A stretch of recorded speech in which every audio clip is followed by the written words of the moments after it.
May the truth of what we just did become more and more true for you as we move forward.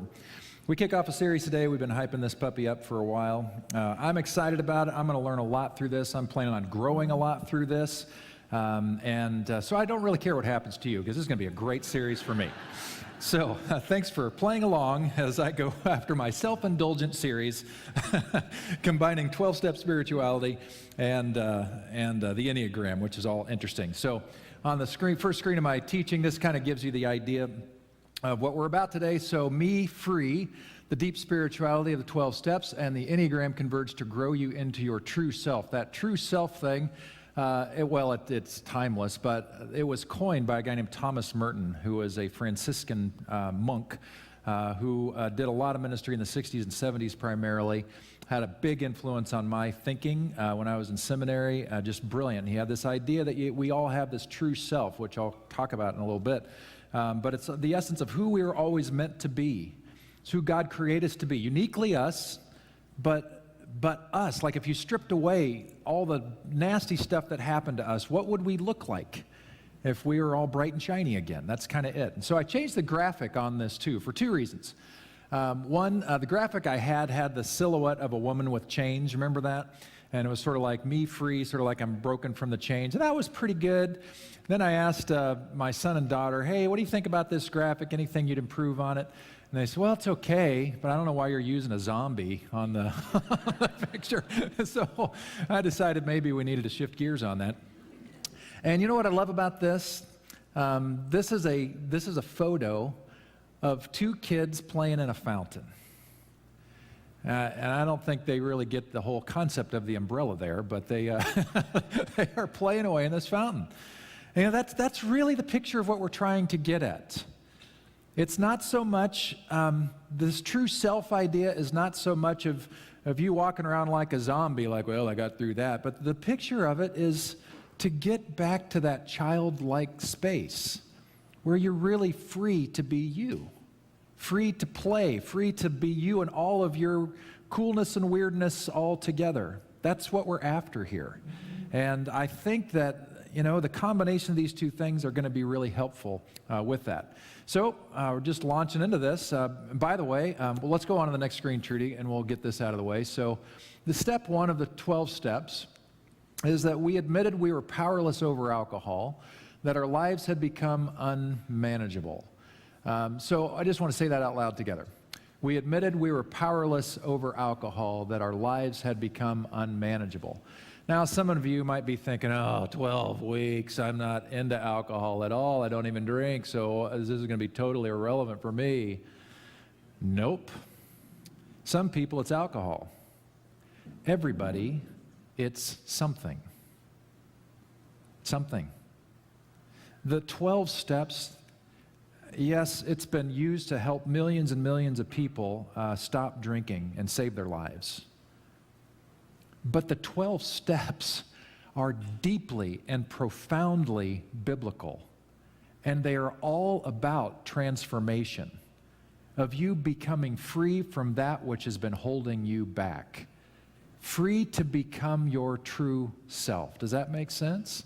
So you might see alcohol, and I'll take it out from this point forward, and just have a blank space there, because that's really how you need to see it. And you might not even know what is supposed to go into that blank yet. That's okay, because what we're going to go through in these weeks, if you take it seriously and go deep with it, it's going to help you identify who that true self is, what you were created to be in the first place. And by looking at that true self and all of its beautiful, in the likeness of Godness that is, you're going to have a contrast between what that person looks like and where you are. And it's immediately going to raise a question for you. What the heck happened? And how do I get back to that?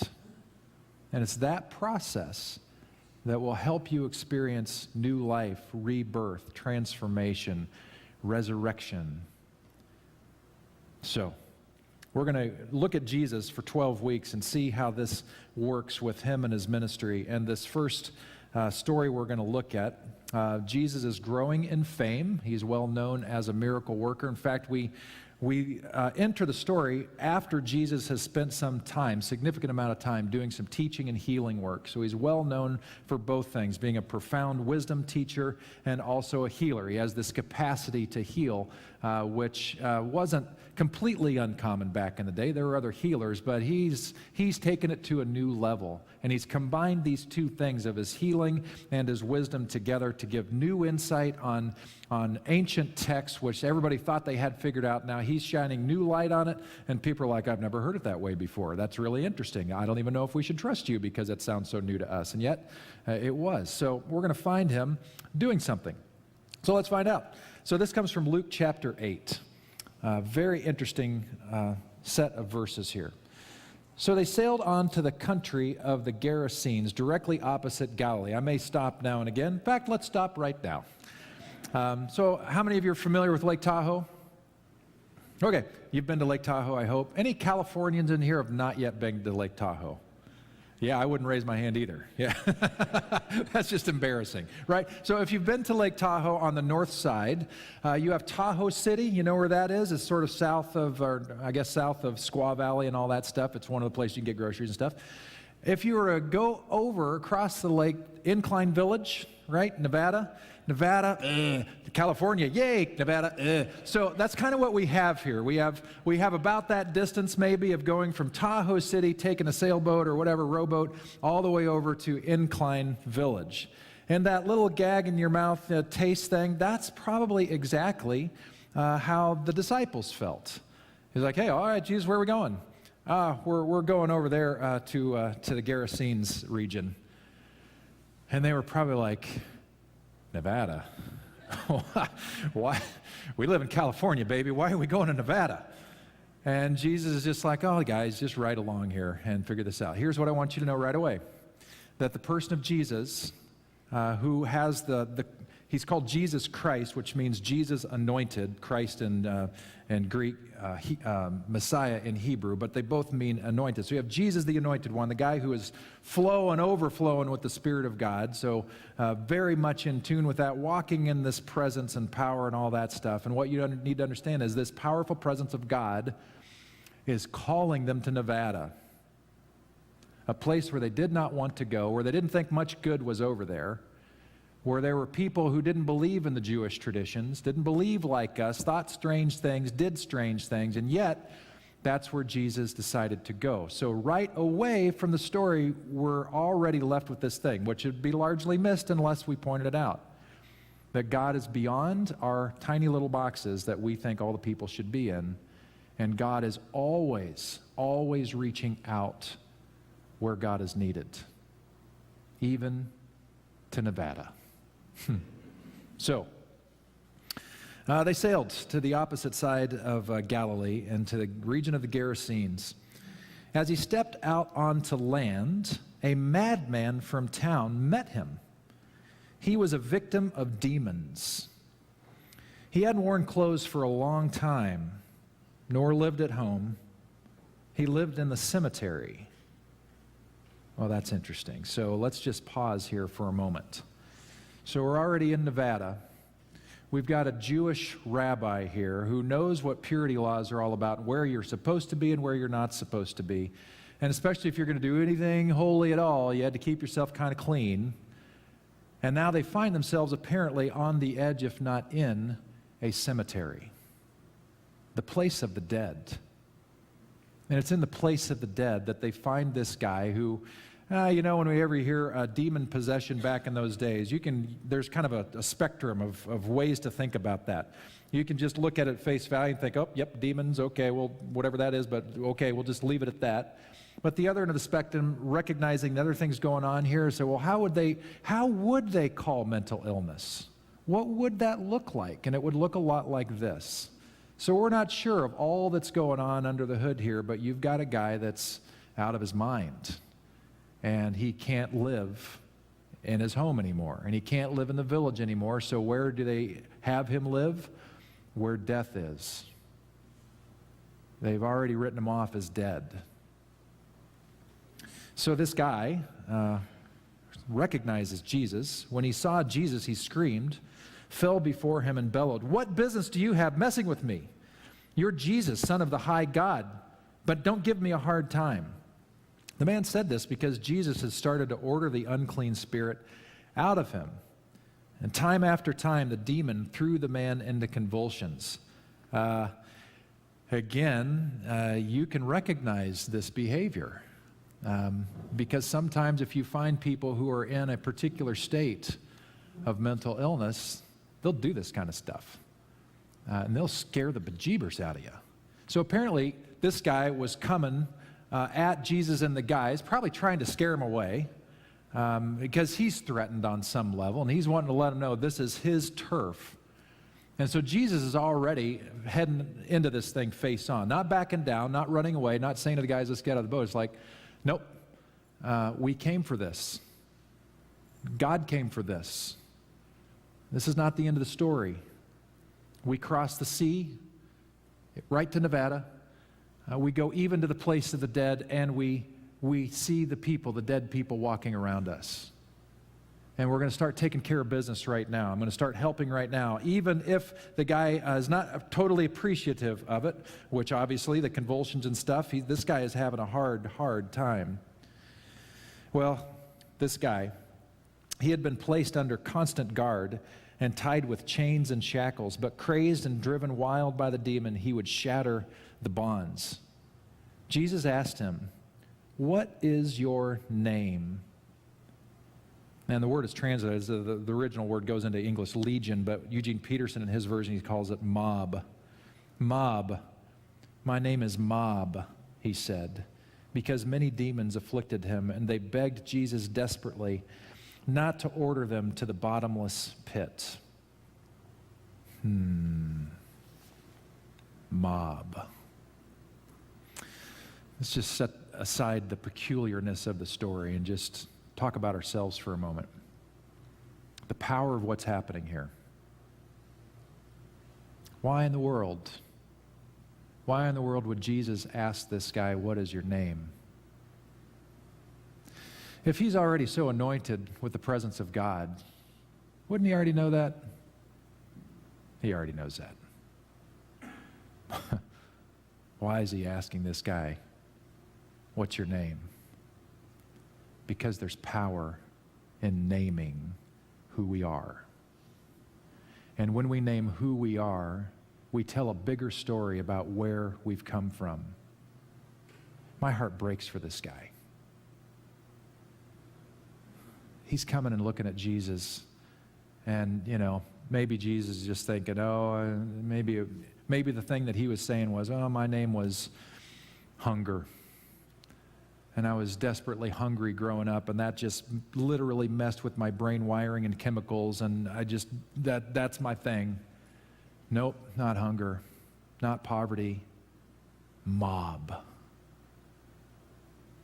It's like he's saying to Jesus, "Man, I got so many things going on under the hood, you don't even know. You don't even want to know. I can't even name all the things that are going on under the hood that are driving me crazy." That's what's going on. This is an honest conversation about what is being faced. My office is right down the hall from where Alcoholics Anonymous meets every day at 12:15. And I usually go in and get some water sometime during their hour, and I can hear them. And it always starts where somebody stands up and says, "Hi, I'm whatever the name is, I'm an alcoholic," and everybody says hi. There's power in naming what has you. And so right now, I just want to have you start to think about that. You might not have any idea, but understand you will have little power in becoming who God has created you to be in all of your splendor unless you name who you are and what has formed you to this point. This poor guy, my name is Mob. And they begged Jesus desperately not to order them to the bottomless pit, would just wipe them out. So this is kind of a humor moment here coming up, unless you love pulled pork. A large herd of pigs was browsing browsing and rooting on I've never heard of pigs browsing, but I guess that's what they're doing. They're just, looking at stuff, not really wanting to buy. They're just looking. So anyway, a large herd of pigs was browsing and rooting on a nearby hill. The demons begged Jesus to order them into the pigs. He gave the order. It was even worse for the pigs than for the man. Crazed, they stampeded over a cliff into the lake and drowned. Now, if you're Jewish and you're hearing this story, you're going to laugh out loud because Jewish people don't eat pork. So what's a pig good for? Nothing. And so here's like the Jewish thing, pulling one over on all Gentiles everywhere. So every Jewish person, when they saw this, they would just be like, that's pretty funny. And they'd have to get the crowd back under control because this is so hilarious. Don't you agree? It's hilarious. It's scaring us, but it's hilarious to them. So the demons, the mob is out of the guy, and it's into the pigs. The pigs are gone, so they're not going to bother anybody else. Those tending the pigs, scared to death, bolted, yes, and told their story in town and country. People went out to see what had happened. They came to Jesus and found the man from whom the demons had been sent, sitting there at Jesus' feet, wearing decent clothes and making sense. It was a holy moment. And for a short time, they were more reverent than curious. Then those who had seen it happen told how the demoniac had been saved. Can you just imagine that? Just put yourself in that spot. You're the family. You're the mother or the father. You're the best friend. You've walked decades trying to help, trying to understand what's going on, and it's been so hard. And you make some progress, and then the wheels come off the bus, and it's just right back to where you were. And finally, it got to that place where you had to do the tough love thing, which just killed you. Because you had to say to this person that you loved so much that even looked like you can't stay here anymore.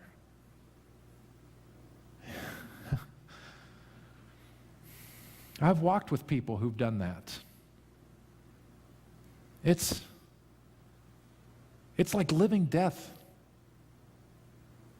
And you send them away, and the only away there is that the townspeople agreed on, because nobody wants them in their home, is, well, nobody's in the cemetery that minds. And so you know that they're there. And you know that they are struggling. And for years you hear a story, you walk by and people are telling a story and making a joke about your son or your brother. And they're talking about how he was doing some kind of nutty thing, and they see you and they stop laughing and they get quiet out of respect. And you go home and you weep.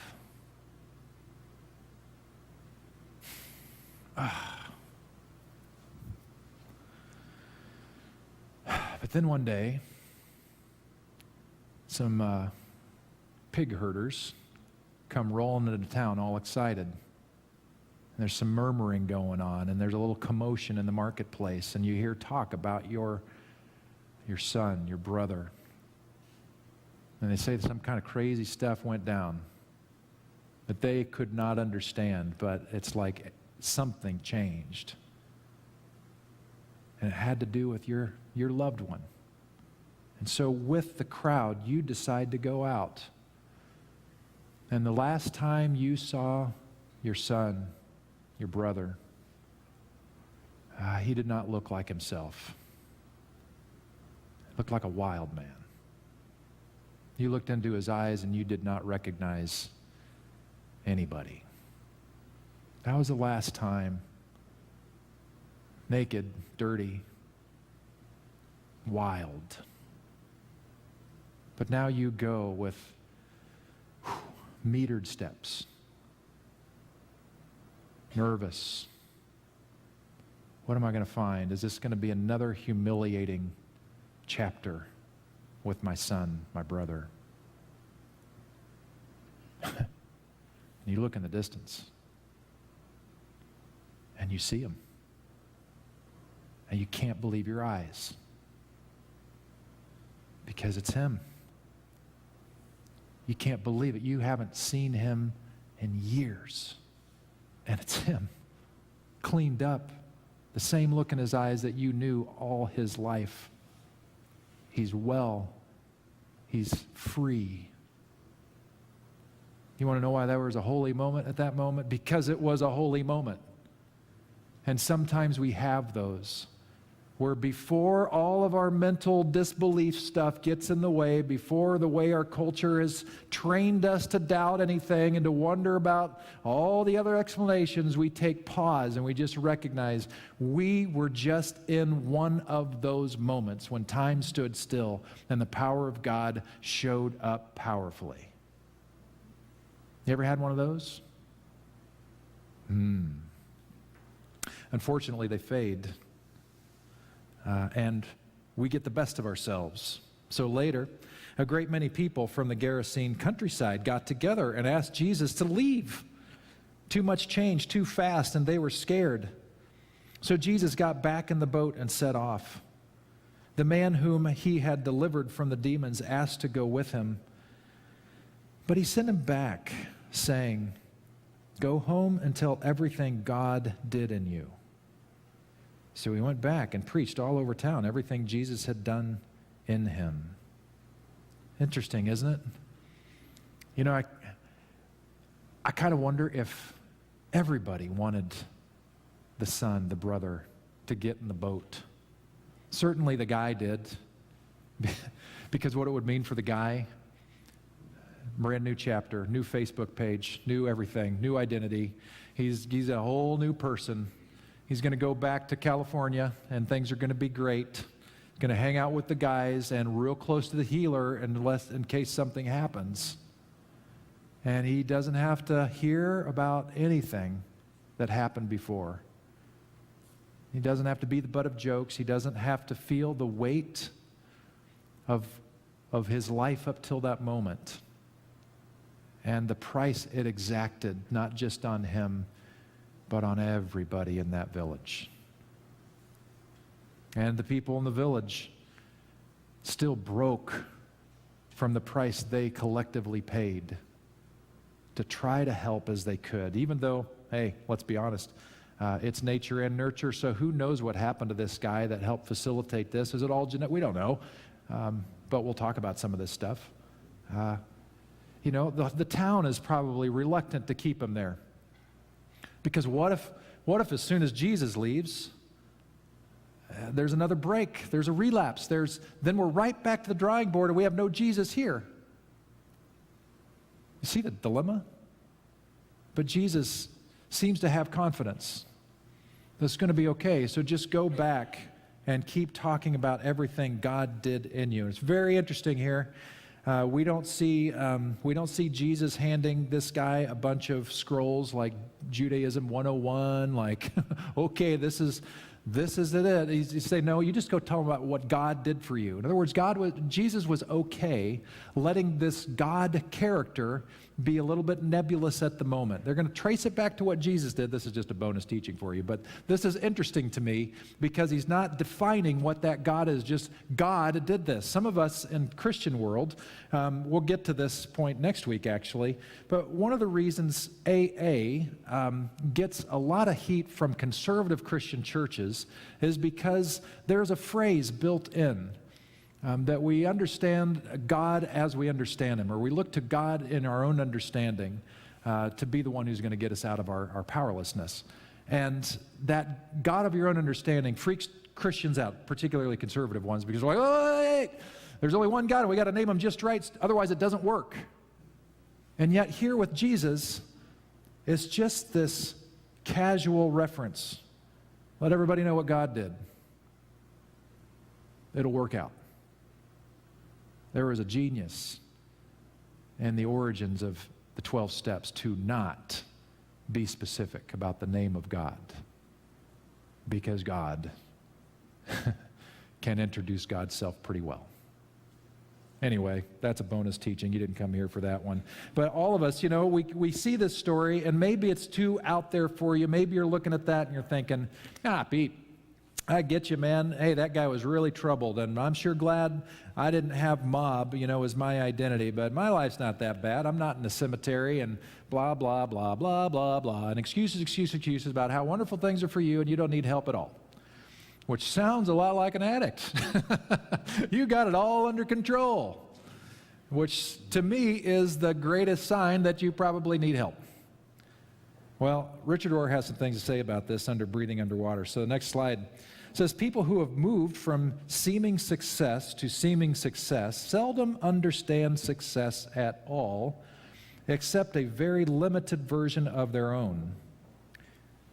People who fail to do it right, by even their own definition of right, are those who often break through to enlightenment and compassion. He goes on to say, in the next slide, until you bottom out and come to the limits of your own fuel supply, there is no reason for you to switch to a higher octane of fuel, for that is what is happening. Why would you? You will not learn to actively draw upon a larger source until your usual resources are depleted and revealed as wanting. In fact, you will not even know there is a larger source until your own sources and resources fail you. Now, let me just really tick you off for a moment, you comfortable people. Because if you're a comfortable person right where you are, see that as a yellow, flashing sign on your dashboard. Comfort is a killer. And if you are comfortable right where you are on your own resources, it means that you are probably not plumbing the depths of what God has for you. And this is not like a whoosh, you better get this going or else. It's more like this is an invitation of God saying, hey, I want you to become. I know what you are. I know who you are. I have this picture of you that will wrap even the junky stuff that you've been through and make something profoundly beautiful, better than you are experiencing right now. I'm inviting you into that, but it's going to require you to actually want it. And so if the light is flashing on your dash, hear the Spirit of God speak into you and invite you to something richer, deeper, fuller, because it's there. Which gets us to, if you're having trouble naming that, let's switch to Enneagram for a moment. So, if you're unfamiliar with Enneagram, on the left-hand slide there, this is sort of the idea. This is an ancient tool, by the way. It goes back thousands of years. In the last century, it's come into greater fashion. In the last few decades, a lot of fashion. So this Enneagram stuff we're talking about, it is a hot thing that Silicon Valley is using. Corporations all over the globe are using this as a way to help people understand who they are, who other people are, to build interpersonal communication and help people maximize the most of who they are. So you have three centers, intelligence centers. You have a body center, a heart center, and a head center. The heart center, that's sort of a self-explanatory. You're going with what your heart is telling you to do. It's emotionally driven. That's not in a bad way. In our culture, we kind of deride that, but that's not what it means. Some of us are head-centric, where we're thinkers, we're highly intellectual, and that's how we come to our conclusions. That's probably the most popular one in our culture, is we're brains and we want to make sure we get it all figured out. But that's not everybody, and it's not the wholeness. The body, that has to do with instinct. Some of you, it's not really a heart thing, it's not really a mind thing, there's just a knowing thing deep in you. Like you just know this is what you're supposed to do. You can't really tell the good argument for it or can't even put why you're passionate about that answer. You just know. That's the instinct coming through. So they call that body. And there are three different types around those, 1 through 9. We'll unpack this, and the best thing you can do is to get the book, The Sacred Enneagram, and milk it. Sacred, by the way, just to address this, the book is called The Sacred Enneagram. The sacredness is what you make of it. So I don't think that it was, dropped down entirely edited form by God, and we have it, and it's, infallible and inerrant in its written form. I don't think that's the way to do it, but I do think it is a tool which will help you into the sacred. So think about it that way. This is the idea on the right-hand side of how this thing works. So the idea is that we have an essential nature. That is our true self. It's the Thomas Merton thing. It's who we're called to be. But we go through, on the left-hand side, I'm going to go through those words and that explanation there. But because we are human beings and we live in a human world where things don't always go the way they're intended to go, we, at some point early in our life, experience a childhood wound or an original wound. This often happens when we're very young, like under 5 years old. That original wound messes with our capacity to live our true self. It's got in the way. And so our basic desire is to get back to that true self, but we have this thing that's happened to us which keeps us from being able to draw on that. And because we have this wound that's in the way, that it might be working under the surface even with us, we have basic fears. So for instance, if you're a type 3, that's a heart-centered person. These are people who really, they want to be loved, and they experience love by people loving them. So accolades, words of affirmation, those kinds of things, that's a classic 3. But you know what 3s are afraid of? They're afraid of not being loved. That's their greatest fear. They so desperately want to be loved. That's related to whatever wounded them. They want to get back to their essential nature where they know they're loved, but they're so afraid of not being loved that they adopt some behaviors out of their basic fear of not being loved, which are passions and fixations. These are things we do to numb the pain. A different one, to give you an idea, would be a number 7. The reason I know these two well is because that's me. 3 and 7s are who I am. I'm not sure which one is stronger. They're both very, very strong.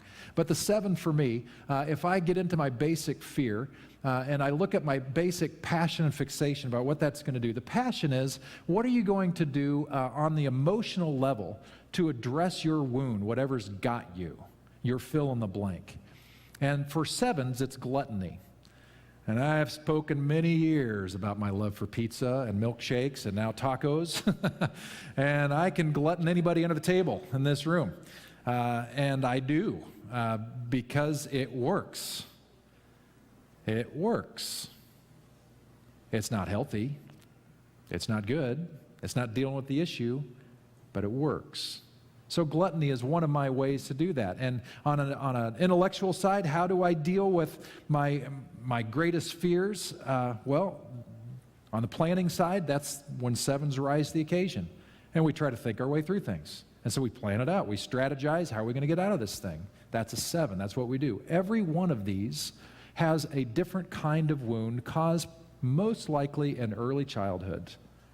And all of these distinct styles and personality styles has a unique fear, unique to themselves, and unique passions and fixations. Why do I want to bring together 12 steps and the Enneagram? It's because if you can get your head around this, you have a shot at becoming your true self. But you don't know what your true self looks like without some help.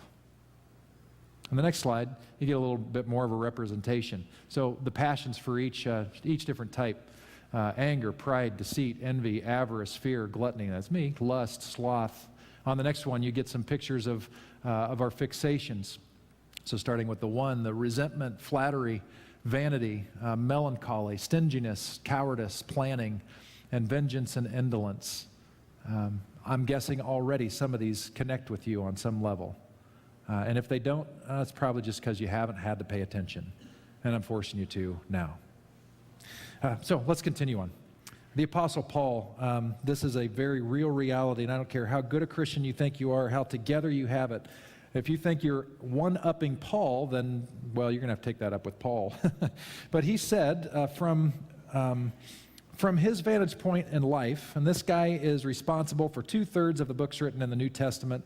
He's responsible for the church going global more than anybody else. And he says, I cannot understand my own behavior. I fail to carry out the very things I want to do and find myself doing the very things I hate. For although the will to do what is good is in me, the performance is not. And it's not the only place he said this. So Paul struggled. Apostle Paul, struggled in his life to live out of his true self. And if we're honest with ourselves, so do we. The question is, what is the name of that which has you? What is the behavior? If you know the wound, what is the wound? Where does it come from? It's when we recognize that there is a wound that we can actually start doing something about it. It's when we recognize that there really is a wound and that we do things to try to heal over that wound that are probably not healthy. That's when we have an opportunity to move forward in our growth and in our respective recovery. But some of us hate the fact that we have a wound at all. So in the Sacred Enneagram book, Hurwitz, the author, he shares a parable out of the Jewish tradition. It's about a very, very wealthy king. And this king had more than any other king in the world. And this king's prized possession was the world's largest diamond. This diamond was bigger than the king's hand. And when he looked at that, he said, "This is the symbol of my kingdom." Unparalleled wealth. It's a diamond. Nothing's harder than this diamond that we know of. And people would come from all over the world to look at this gorgeous diamond.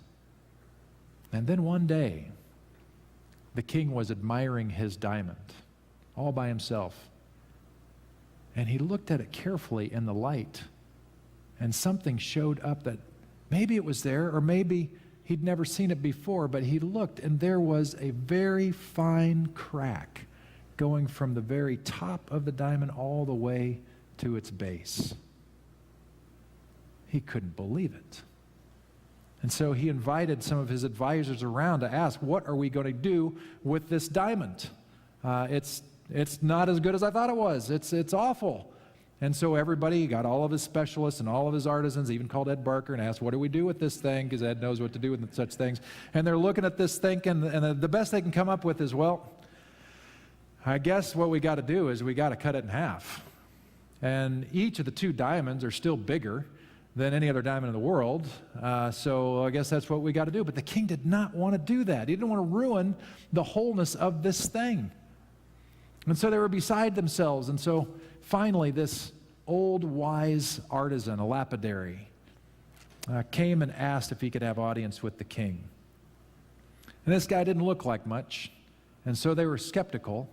But they figured out that he actually had some skill set and some reputation. And so he talked to the king and he said, "My king, if you will trust me, if you will let me have that diamond for 2 weeks, I will restore this diamond beyond the beauty that you have enjoyed to this point. It will be even more beautiful when I'm finished with it than it was before." And the king, leery of this whole thing, decided to take him up on the deal. But he wasn't going to let him take the diamond home. So he set up his own shop in his castle with armed guards, of course, so that this guy could work in peace. He didn't want to be disturbed at all. But the king wanted to make sure his diamond wasn't going to walk away. So day after day passes. This guy, old guy, is hard at work on this diamond. And finally, after 2 weeks' time, he comes out. And he says, "The diamond is ready. Go let the king know." And they ran to the king. And the king ran back to see his prized possession. And he looked at this diamond that had the crack from the top all the way down to the bottom, a fissure that was unmistakable. And he looked at his diamond and recognized what had been done. This old artisan, in all of his wisdom, etched a rose on the very top of the diamond so that that fissure became its stem. And everybody who saw it said, "Indeed, it is more beautiful than it was before."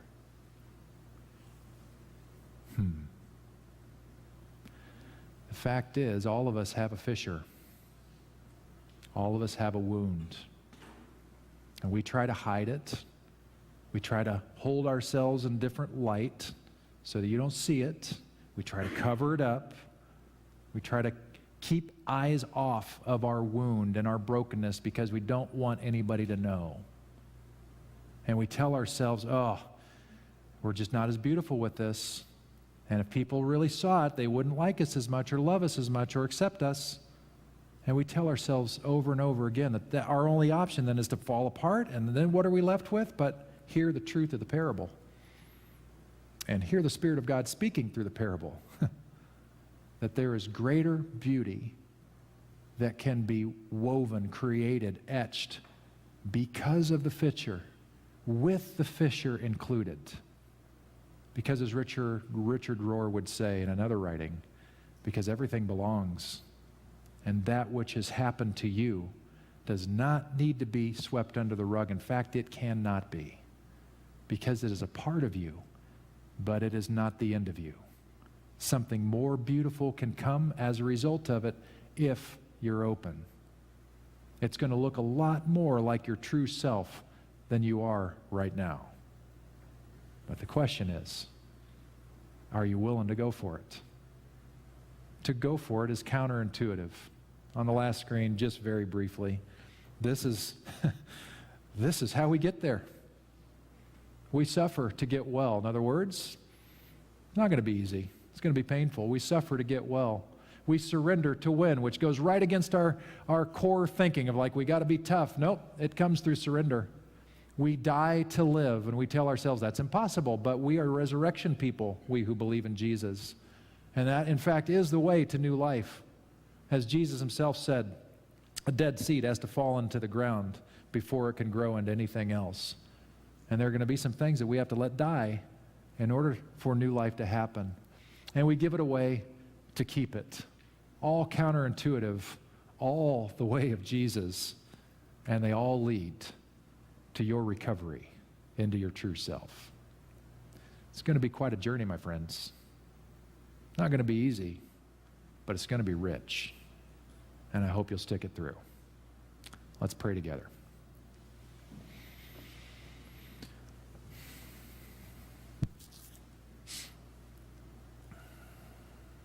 Just want you to take a moment and be open to what the Spirit may have been speaking to you today. Is there one, two things that popped up, a word, a phrase, an image that just seemed to really stick? Just want you to identify it.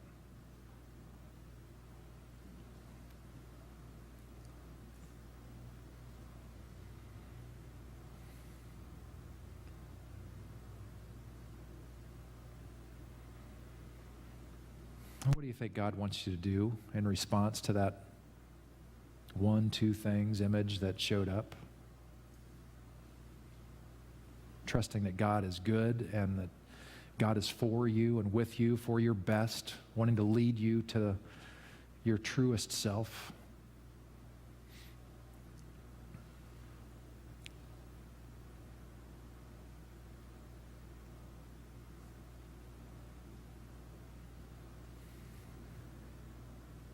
God, for me this week, I have not been able to miss this contradiction of terms, that it is in powerlessness that we find power.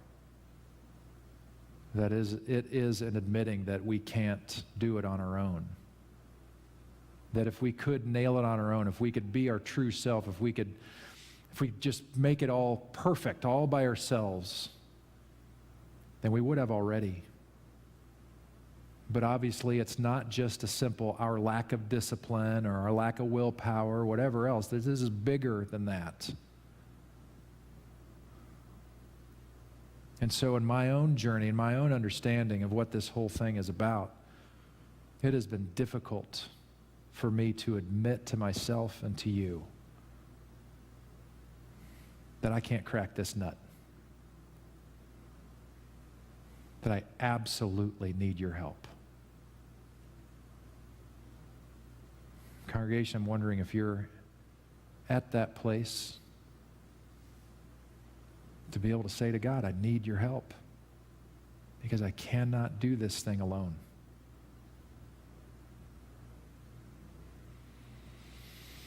Well, God, it's a process. And so I pray that the process will continue to move forward, inch by inch, moment by moment, that we will sense your Spirit's calling us forward into something we might not even know what it looks like, but that's kind of the point. Because we need new eyes, we need new perspective, we need a power greater than ourselves to get where we don't even know where we're going, but we trust you that it's good. And so be with us in powerful ways that we can see. We're asking you to encourage us along the journey, that we might become